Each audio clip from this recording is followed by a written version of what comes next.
Magandang hapon po mga kababayan. Kayo nakikinig dito lamang sa Radyo Migrante. Ako po si Jazz, ang inyong host for this week. Samahan nyo kami sa ating episode 58 ngayong April 28 kung saan magbabalik tanaw tayo sa mga favorite segments this past year. Ang dami nating information, kwentuhan, kultura, at performances at iba pang pananaw na na-share ng ating mga kababayan. Kaya, for the next month, let's rewind and celebrate some of Radmig's favorite segments. At most importantly, alamin natin ang mga pangyayari tungkol sa Mayo 1. Sulong at mabuhay ang mga manggagawa. So today, atin pong mapakikinggan ang mga iba't ibang awitin at tula tungkol sa Mayo 1. Bukod pa dyan, mapakikinggan din natin ang mga pulso ng mga umattend ng Mayo 1 rally from last year. At syempre, hindi po matatapos ang ating episode kung wala tayong Pinoy Tayo segment kung saan mapakikinggan natin ang interview kay Arsenio Aguilon at Javier Hardeleza, isang member and coordinator ng Filipino International Student Network sa Toronto. Patuloy po kayong nakikinig sa Radyo Migrante dito sa Toronto's Best Filipino Community Program, Vibe 105. Natunghayan po ninyo ang mga balita. At ngayon naman, magbalik tanaw tayo sa kasaysayan at kultura ng Pilipinas. Pakinggan po natin. And welcome to Filipino Word of the Week, where we will share a new Filipino word each week from different languages in the Philippines. Did you know in the Philippines, there are approximately 130 Philippine languages as validated by the Komisyon sa Wikang Pilipino? The main languages include Tagalog, Cebuano, Ilocano, Hiligaynon, Waray, Bicolano, and many, many more. For this week, we bring you the Tagalog word, and also is interchangeable with other languages, is manggagawa, meaning worker. Sige, Waynes, gamitin na natin. Let's try to give examples to our listeners how we can use manggagawa in a sentence. Sige, so ang first sentence ko, because of the pandemic, we have a lot of manggagawa who are struggling to make ends meet. And I think about this because of the minimum wage in Ontario, for example, is still not a livable wage considering the continuous the inflation rates. Like the food prices are drastically increasing, and that makes me think about the food insecurity in our city, and how it really is like the root causes of that is income inequality. So that's why that's my sentence for today. Do you have a sentence for? What about you, Ems? What is your sentence? Maraming salamat, Waynes. I agree with what you said. My sentence is, we need to acknowledge the contributions of manggagawa to our society. So, connecting this to the Philippines, did you know, Waynes, na ang gross domestic product ng Pilipinas, 9.3% as per the World Bank is actually from remittances. Yes, I've heard of that. And also, if we also look at the construct of the Philippine population, 75% of Filipinos are peasants, and then 15% are workers, and that's already more than half of the Philippine population. And so it really shows to us just how important manggagawas are and their role in our society in ensuring that our economy continues and improves. So when we think about policies in our nation, I think it's so important to take into consideration, of course, primarily how that affects manggagawa in our country and peasants, because they make up more than 50% of our population. Tama. And Wayne's connecting it here, our top news was talking about the striking workers from the public services of Canada. Mm-hmm. We recognize that, the backbone of all societies are its workers. And when workers are trying to demand for their rights and their welfare, we should be supporting them because they truly do run and support how our society moves. And with that, our last sentence is Labor Day is a reminder of the ongoing struggles faced by manggagawa all around the world. And it's so timely because May 1 is International Workers' Day, but I know that today workers all around Ontario are rallying and marching in, I think it's in, where is it? Nathan Phillips Square. Nathan Phillips Square. Right now, as we speak, at 1 to 2 p.m. And there's a lot of calls and demands from different sectors of our society for better wages, better working conditions, and health benefit. Yeah, and I think this is also holds true. There are going to be protests, I believe, in the Philippines for Mayo Uno as well. So this is truly not just a Canadian situation or an event, but this is for all the workers all over the world. So happy International Workers' Day. Yeah, happy International Workers' Day. Let's continue to celebrate our workers, but also stand side by side to fight for labor rights for everyone. Tama. And with that being said, maraming salamat sa pagkikinig, and join us again for next 2 weeks to learn another Filipino word. Talagang mag-tune in ang mga kababayan natin sa segment na yan dahil it's a good way to expand our vocabulary and to learn about what's happening in our society right now. Maraming salamat, Ems, at para sa susunod na segment, lumubog tayo sa ating kulturang Pilipino. Nais nyo bang makadiskubre ng mga makabuluhang kanta at tula mula sa iba't ibang musikero at makata? Ang segment na ito ay magsisilbing espasyo para sa iba't ibang pagtatanghal ng mga talento ng ating mga kababayang Pilipino. This week, we share with you ang tulang Ikaw at ang Pag-ibig mo sa Bayan by Iska Atanasio. Ikaw at ang pag-ibig mo sa bayan. Inagaw ka nila sa amin at pinigil nila ang iyong paghinga. Isa ka lang, nag-iisa ka lang sa libu-libong buhay na binawi. At hindi matatawaran lahat ng nagawa mo para sa bayan. Kayong naglingkod sa sambayanan na hindi nagdamot, buhay man ay inialay. Asahan mo at ng iba pang tulad mo na hindi ito titigil ang laban. Asahan mo at ng iba pang tulad mo na hindi dito titigil ang laban. Huminto ka man sa pagpapatag, mayroon pa rin na magtutuloy nito hanggang makamtan natin ang hustisya at ang walang hanggang pag-ibig sa bayan. Salamat, Wayne, sa pag-read ng poem. Short but powerful, no? From this poem by Iska, actually in its post where we found the poem, Iska wrote this for New Bataan 5. For those who may not know, last February in New Bataan, 5 community workers and teachers were slain by the armed forces of the Philippines, who were allegedly labeled by the AFP as quote-unquote terrorists. One of the individuals killed was a teacher and a Lumad advocate named Chad Book. And that line, buhay man inalay, asahan mo at iba pang tulad mo, na hindi dito titigil ang laban, just reminds me of, what has happened to New Bataan 5, but the fight still continues. It does not end with one person because the movement is larger than one person. Yes, Ems. And also, to add on to that, na as long as the conditions are, repressive and exploitative and oppressive, the movement will always be alive because there will always be people who will stand up against these oppressors.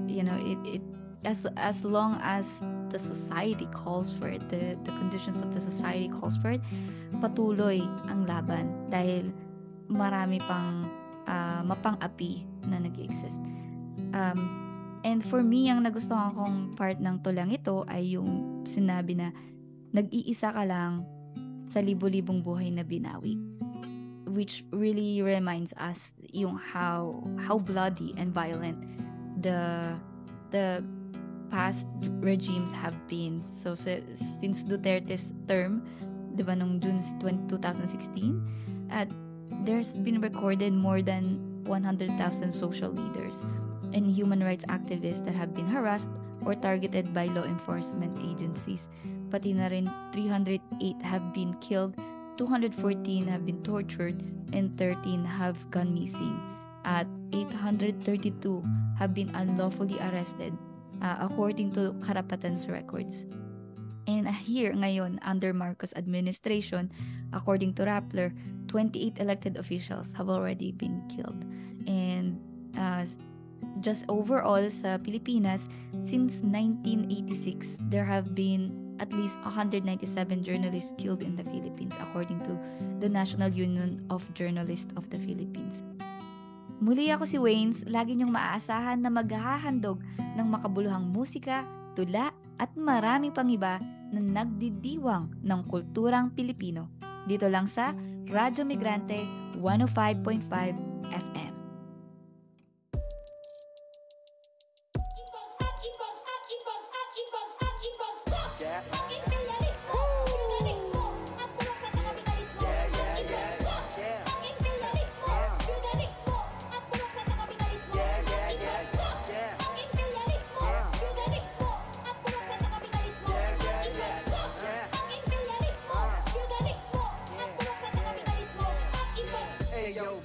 Mayday, I paid the bills on payday. Then I'm in the red like an onyx buying flag. Graffiti tag, spray against the red tag and melee as we struggle on mass. The past we must honor. Workers gave blood for the 5-day work week we had. Labor made the world literally, y'all put it on blast. As the capital, smash and attack.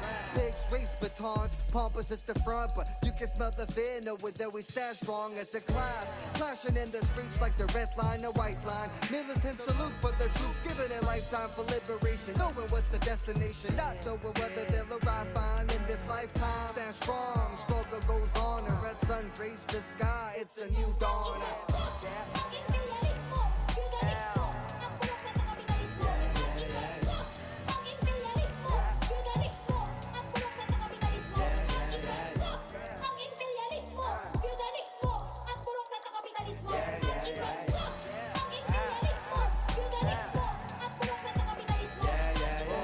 In your barrio, going back to Bonifacio. Never forget class struggle. Militants don't stop, going back to the hoop on a hop. Forget class struggle. It never stopped pouring since the first quarter storm. Never forget class struggle.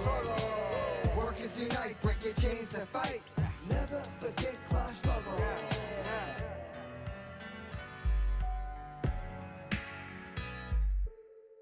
Determined is the look upon the faces. Scorching is the sun, a heat wave oasis. The ripple in effect, fish inside the pond. Strong bonds wasting all intimidation of the cases. Arms locked while they got the guns cocked. The harder they push, the more bravery we unlock. People heard a shot rang but didn't move.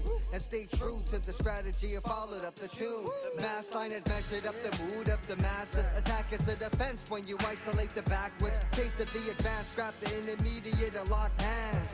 The greedy boss said no to the demand, so you strike one to reach 100. Without your labor, watch the profit plummet. Without the taser, the pig is a pundit. Workers do the job, but keep the show running.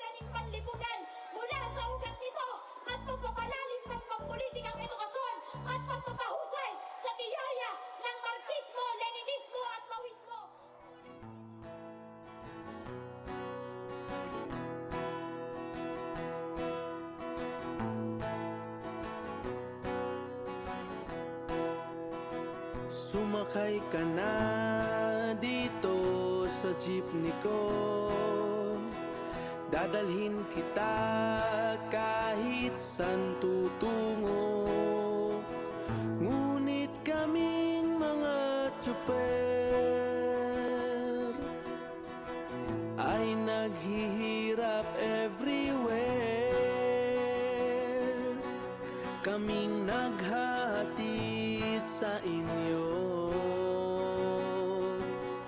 dalhan nyo naman ang pagbabago. Palaging inigipit sa pamasahe at langis, maginhawang buhay naman nga please.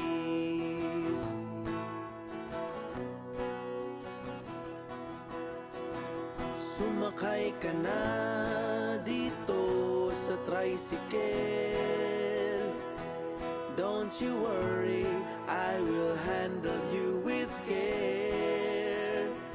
Pati kaming mga driver,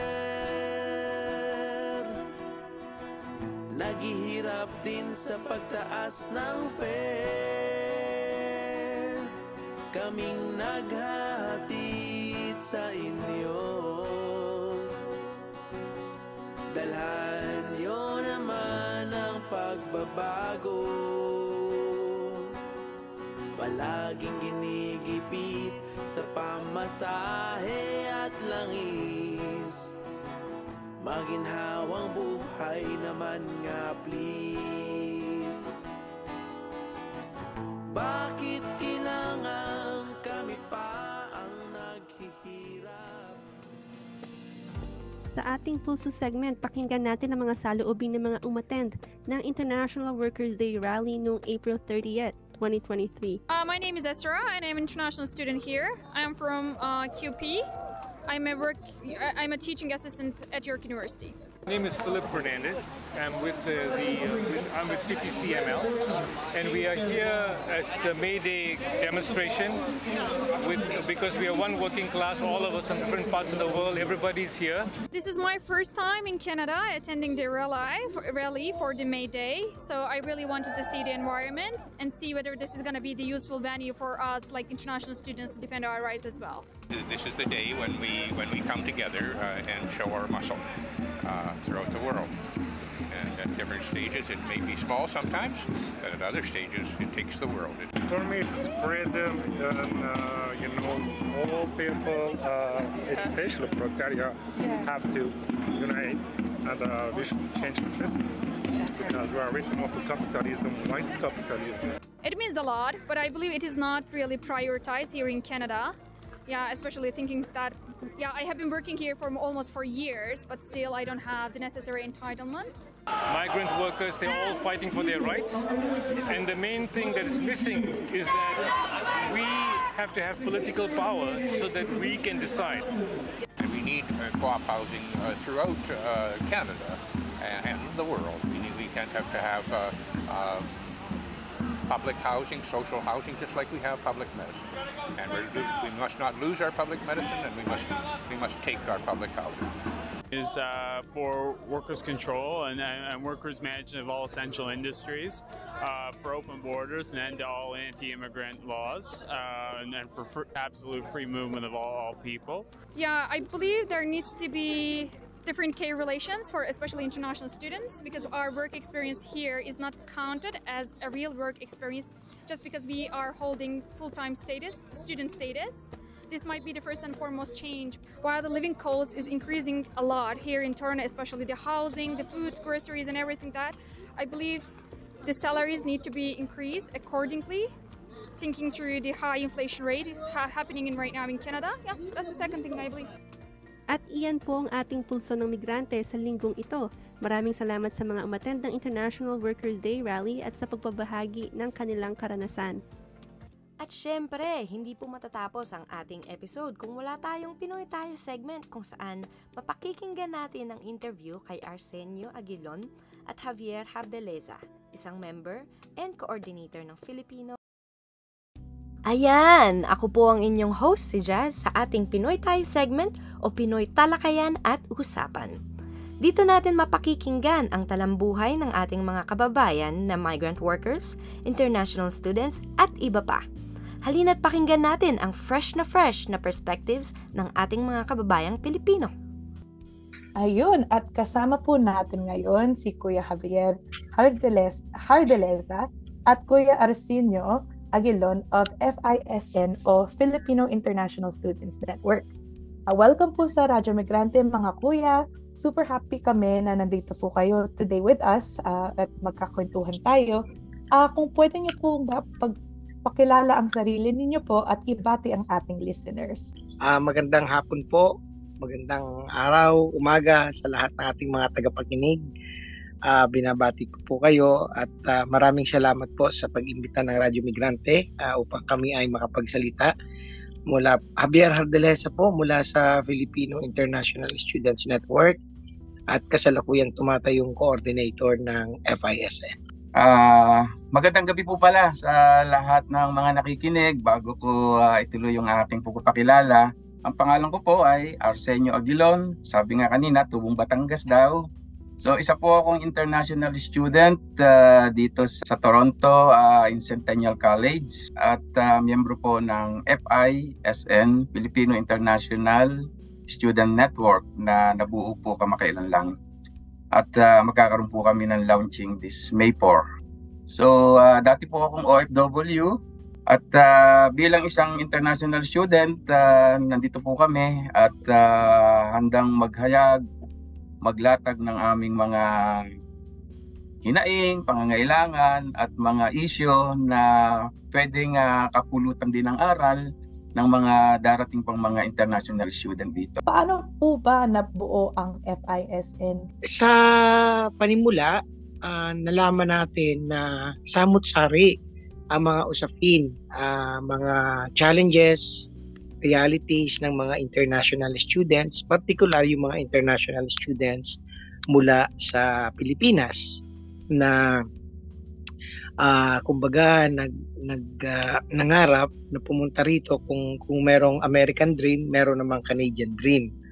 Sa gayong pangangailangan, ang mga napansin natin ay it's either yung mga international students ay karamihan ay mga currently OFWs or former OFWs, yung may mga kakayanan naman na makapag-aral dito sa Canada.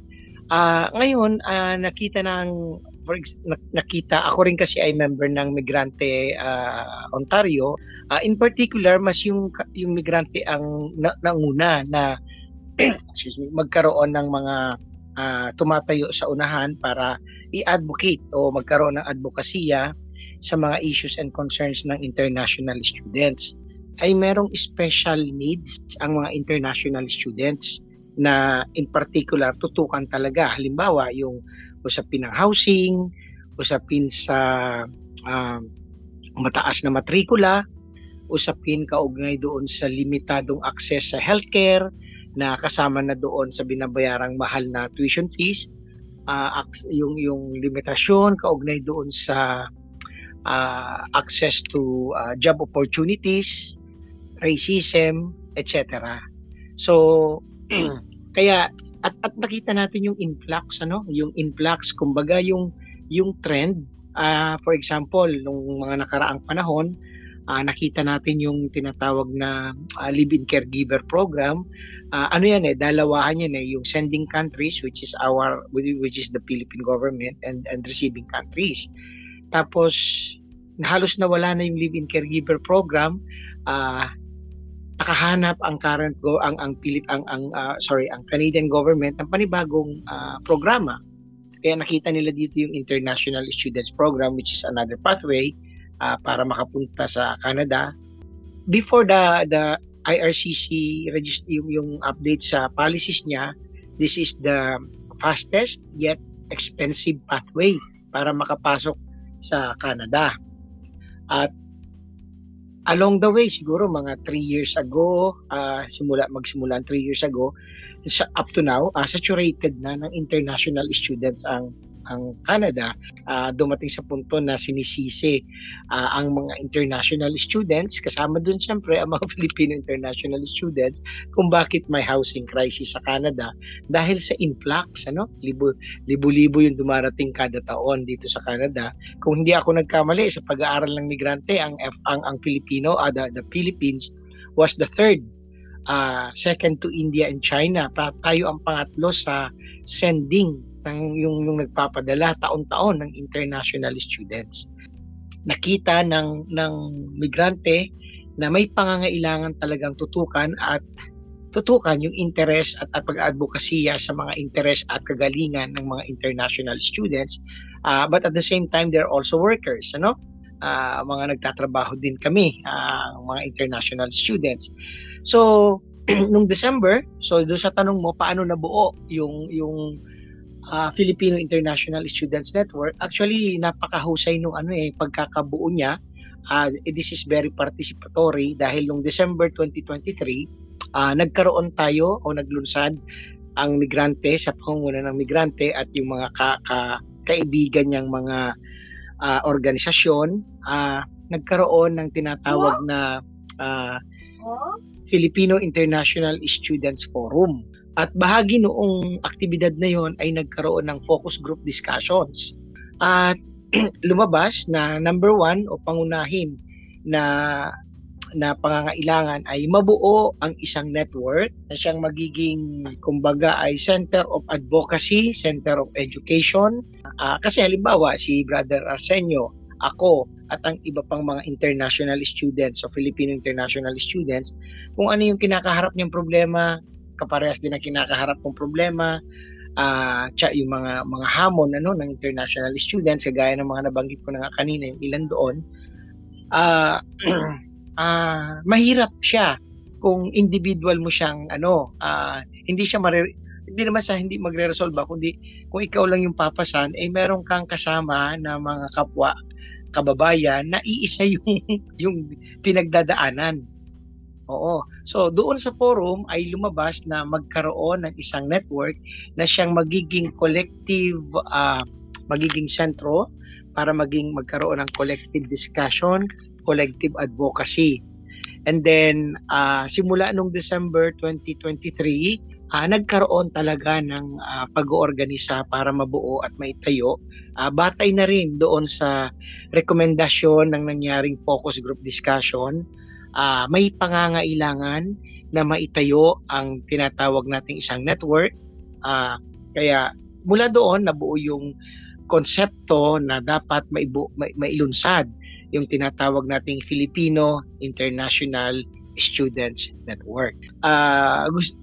Inclusive naman tayo, kaya lang unique yung ating katangian. For example, sabi ko nga kanina, yung may dalawang aspeto tayong tinitingnan.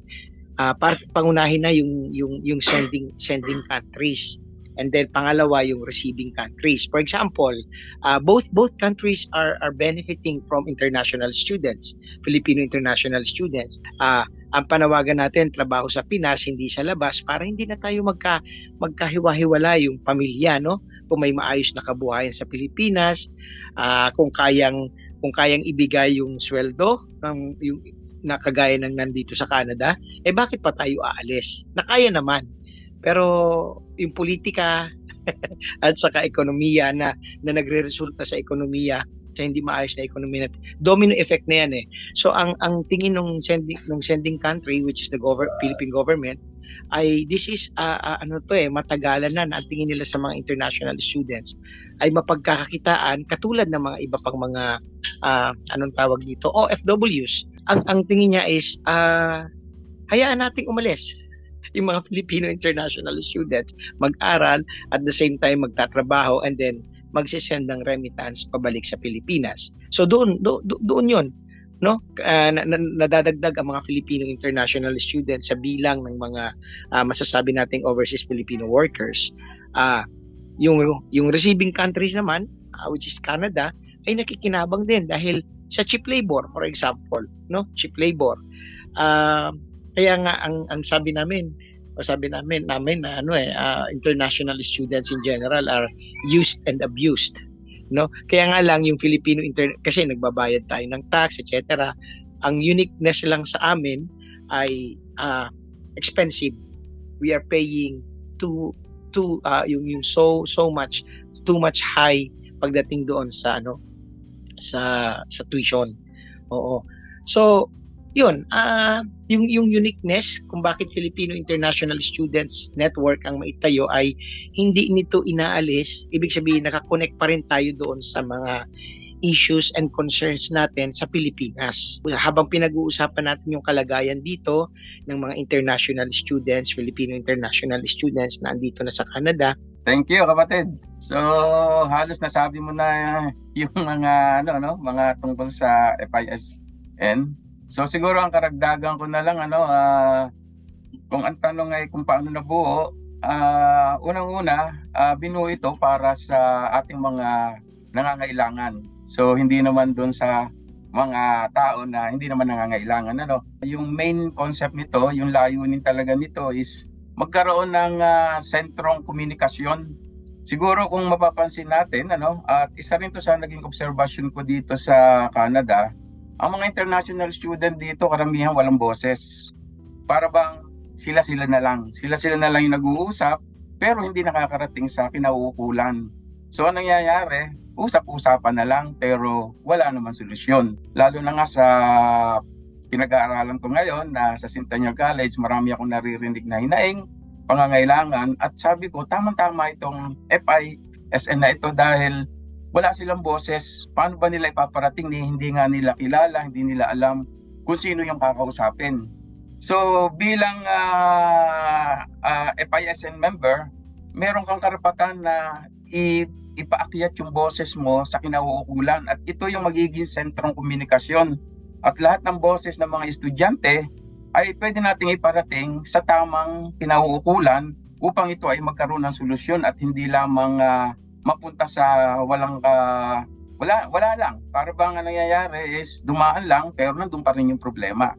So kailangan natin na tulungan, bigyan ng solusyon kung ano man itong mga nagiging problema at hinaing ng ating mga kapwa mag-aaral na international dito particularly dito sa Canada, At isa sa mga nakikita ko na magandang solusyon is itong mga ito hikayatin natin na mag-join nga dito at para malaman nila na sila pala ay hindi nag-iisa. Kasi dito karamihan ng mga estudyante, lalo na yung mga bagong dating pa lamang, nagkakaroon sila ng pag-iisip ba na parang bang isolated sila. Unang-una malayo sa pamilya, So nandun na yung homesickness, nandun na yung kailangan magkaroon sila ng kaibigan, kasama, pero iba pa rin talaga yung pamilya, Although meron tayong mga social network na pwedeng makausap mo, iba pa rin talaga yung physical presence ng family natin.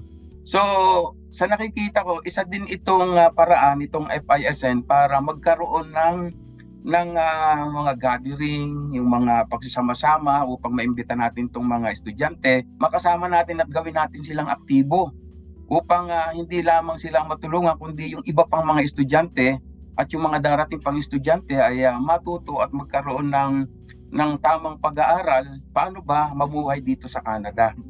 Kasi karamihan talaga dito nang dumating sa Canada na galing sa Pilipinas, iisa lang ang dala kundi yung salitang bahala na.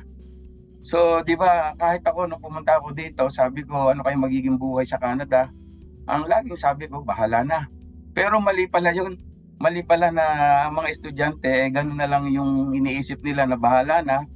Pwede naman magbenta ng ari-arian yung aking mama, ang aking papa, na makakasuporta. So, paano naman yung kanilang pamilya sa Pilipinas, So, sa nakikita ko, napakalaking tulong na magkaroon tayo ng ganitong organisasyon na kung saan mararating natin o maipaabot natin sa ating mga kapwa mag-aaral, kapwa Pilipino, na itong organisasyong ito ang magiging tulong at daan upang ang inyong hinaing, pangangailangan at mga pangkalatang isyu ay maipaabot natin sa tamang kinauukulan. Ito, very timely ito kasi kung naririnig natin sa mga bali-balita, marami talaga mga kapwa natin Pilipino, lalo na mga estudyante na hindi na lang siguro na nabo-broadcast sa balita, Pero marami ang nagkakaroon ng mga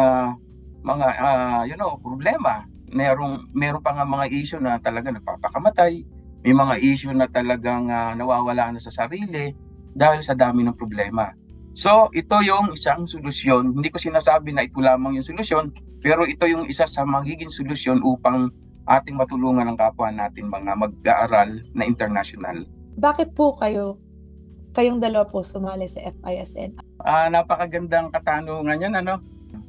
So, unang-una, hindi ako pinilit na makialahok dito sa FISN. Siguro, nandun na rin yung karakter ko na mahilig akong mag-lead.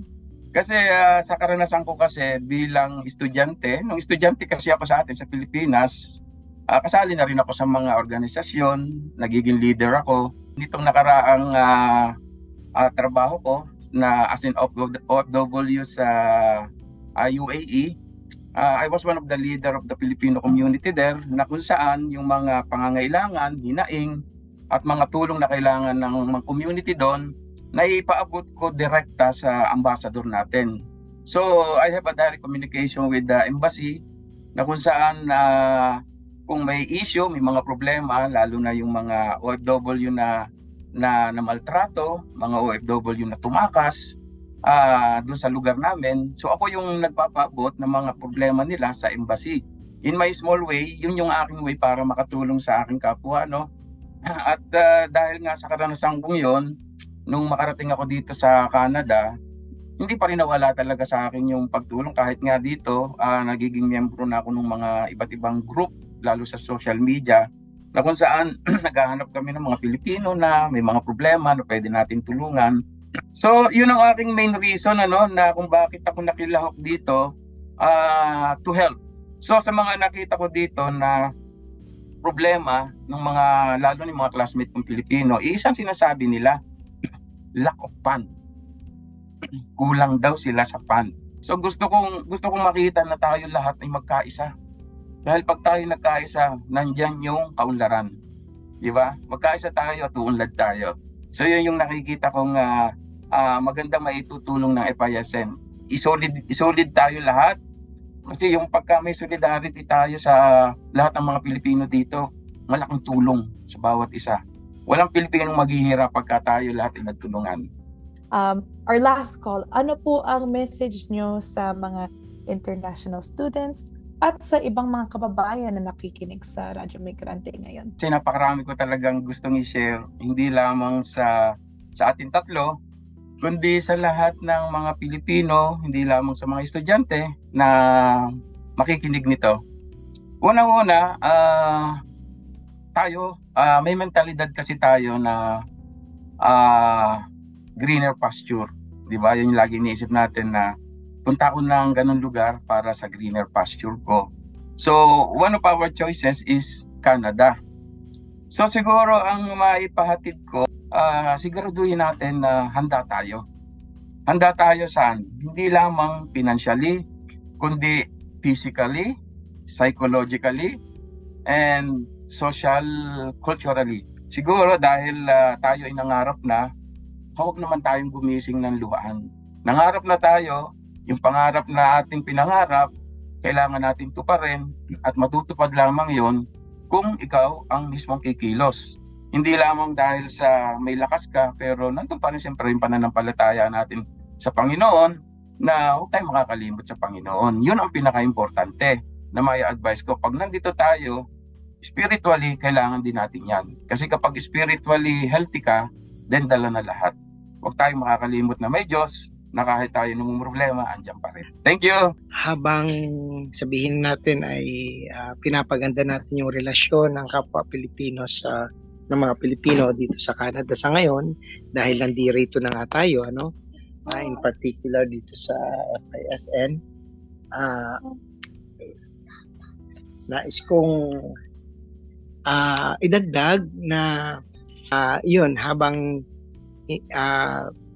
pinapalakas natin, binabasag natin yung sinasabi nating pagiging individualismo na nandito tayo sa Canada, yun kasi yung focus, trabaho. magpadala sa Pilipinas ng remittance, parang ganun na yung trend. No? Hindi mawawala yon. Ang gusto ko lang idagdag sa mga Pilipino na nakikinig sa Radyo Migrante ngayon, ang FISN or Filipino International Students Network, dalawahan habang ang objectives niya, habang pinapalakas natin yung organisasyon, tinitingnan natin yung kalagayan ng mga Filipino international students dito sa Canada, hindi po nawawala yung connection natin sa ating inang bayan. Sabi nga, there is no place than home. Tingnan din natin doon sa punto na iba kasi kung aalis tayo ng Pilipinas dahil meron tayong option sa Pilipinas na maayos na trabaho, kasama natin ang ating pamilya, hindi na tayo aalis dahil sa pangangailangan, may pangangailangan na magtrabaho sa labas ng bansa at magkahiwalay mawasak in general ang pamilya dahil sa pang-ekonomiyang pangangailangan, no? Kaya nga po ang panawagan ng migrante, yun din yung nais ipanawagan ng FISN na trabaho sa Pinas, hindi sa labas. Sa ngayon kasi we have no choice. We are forced to leave our country because of the needs. Gusto nating mapatapos ang ating mga anak, mahal ang edukasyon, may charter change pa, plano pang i-privatize ang mga edukasyon, 100%, no? May problema na nga, yung ganon. Healthcare, may problema ang healthcare natin at lalong lumalala, no? Yung privatization ng healthcare. Tumulong tayo para maisaayos natin ang ating inang bayan, lalo tigit sa kanyang usaping pang-ekonomiya at pampolitika. At at the same time, tinutugunan natin yung pangangailangan ng Filipino international students na nandirito na sa Canada. Hinihikayat natin ang mga Filipino na nakikinig sa Radyo Migrante na let's be concerned what is happening in our country. Oo, napakayaman po ng Pilipinas, napakapalad at we are totally blessed sa lahat ng aspeto, hindi lamang sa resources. So, yun po at muli po ay nananawagan kami at nag-iimbita sa inyo na sa Mayo 4, bisitahin lang po ninyo ang Facebook page ng Filipino International Students Network or FISN at doon po ninyo makikita ang detalye ng gagawing launching, formal na paglulunsad ng FISN. So, magkita-kita po tayo sa Mayo 4 at maraming salamat sa pag-iimbita muli ng Radyo Migrante. Salamat Kuya Javier at Kuya RC and to mabuhay ang FISN at ang launching niya sa May 4. So magkita-kita tayo doon and as Kuya RC said na let's use this forum to raise voices and advocate towards solutions to current needs of our international students dito kasi pag nagkakaisa tayo, uunlad tayong lahat. So maraming salamat ulit. At dito po nagtatapos ang aming interview. Maraming salamat sa pagkikinig. Salamat din. Maraming salamat sa inyong patuloy na pagsusubaybay at maraming salamat din kina Kuya Arsenio Aguilon at Javier Hardeleza ng FISN na naghatid sa atin ng fresh na perspectives sa ating Pinoy talakayan at usapan o Pinoy tayo. Kita-kits ha sa FISN launching on May 4th sa Barbara Forum Library, Toronto from 10 a.m. to 2 p.m. Nakikinig po kayo dito lamang sa Radyo Migrante ng Vibe 105.5 FM. At dito nagtatapos ang isa na namang makabuluhang episode ng Radyo Migrante. Ipagpapatuloy natin ito next week kung saan we will continue our throwback episode series and talk about labor work. Sa tulong ng mga kababayan natin na bumubuo ng Radyo Migrante, kay Kuya Arsenio Aguilon at Javier Hardeleza of FISN, kay Carl Ramirez para sa kanyang kanta, Migranteng Pilipino, at higit sa lahat sa inyo pong mga nakikinig sa Radyo Migrante tuwing linggo. Mula 1:00 hanggang 2:00 ng hapon, maraming salamat po. Hanggang sa susunod mga kababayan, muli, mabuhay po kayo at mabuhay ang bayang Pilipinas!